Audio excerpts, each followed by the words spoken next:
Maître Dupond-Moretti, c'est moi qui vous ai contacté à propos de l'affaire Viguier.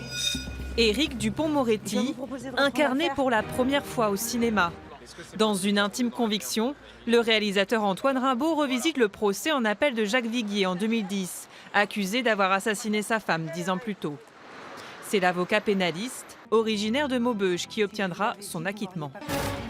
Tenez. Dans la baignoire, vous voyez du sang. Vous savez, madame, qu'il y a de nouvelles écoutes téléphoniques au dossier? Ah bon?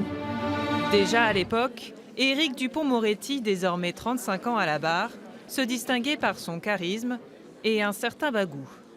Il était absolument impensable que la cour d'assises du Tarn rende une autre décision que celle qu'elle a rendue.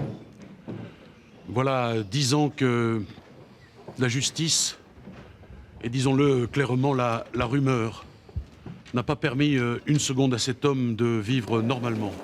9 ans plus tard, la réalité rattrape la fiction. Le célèbre plaideur était invité à l'avant-première du film dans un cinéma parisien. Pas question pour lui de nous dire ce qu'il pense de son personnage à l'écran. C'est une affaire, bien sûr, que je connais, c'est une affaire dans laquelle j'ai plaidé. J'ai vu, bien sûr, ce film. La prestation des acteurs est une prestation époustouflante, qu'il s'agisse d'Olivier Gourmet, qu'il s'agisse de Marina Foïs.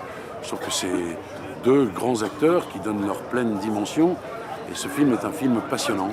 La prestation époustouflante de l'interprète au cinéma est-elle à la hauteur de celui qui plaide dans les salles d'audience? Réponse le 6 février prochain.